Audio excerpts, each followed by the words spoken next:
This video is for educational and entertainment purposes only. This video is intended for viewers of legal age, their respective countries who enjoy growing plants. I do not encourage or condone the use of illegal substances.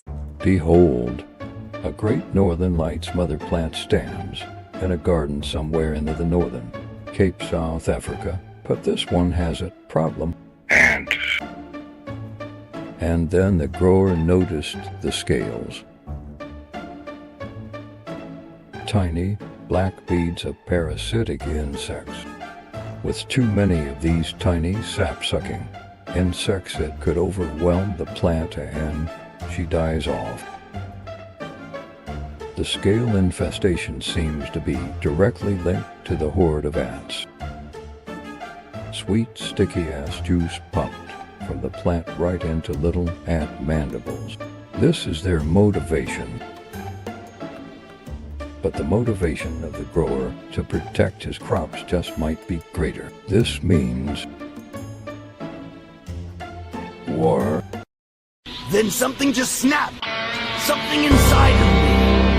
I didn't care anymore. The ants furiously defend their ass packets of nourishment, with their warriors flailing their mandibles, but all in vain. They scramble about, not knowing where the attack is coming from. They are totally overpowered as the parasitic sacs are removed, but even then they still attack the metal insurgent with vigor, fighting for ass nectar, the nectar of the gods, with a little bit of inspection.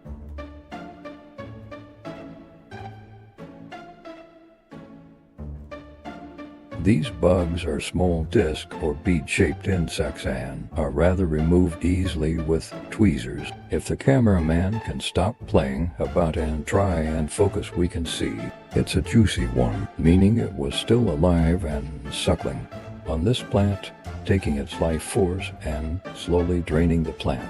The hive of ants now, completely stirred into chaos, still attack. And so the scales are tip. Anyone? This battle is over. With some fine-tuning, most of the vampiric bugs' numbers have been decimated. While all this might take a while, the grower knows the losses are greater if he leaves it as is. None of the ants get attacked, as taking away their motivation for being there is sufficient to keep them away. The tree now seems devoid of life, though.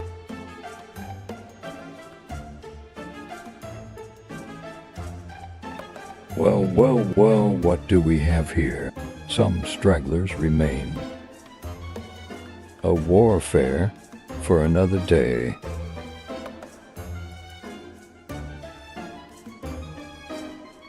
After a week, the little tree starts bouncing back as new life returns. Nutrients are now delivered right to the tops without being hijacked by pirates along the way, leaving the grower with a healthier plant that would flower beautifully, producing more and bigger yield. So remember, always try to tip the scales in your favor. Good vibes.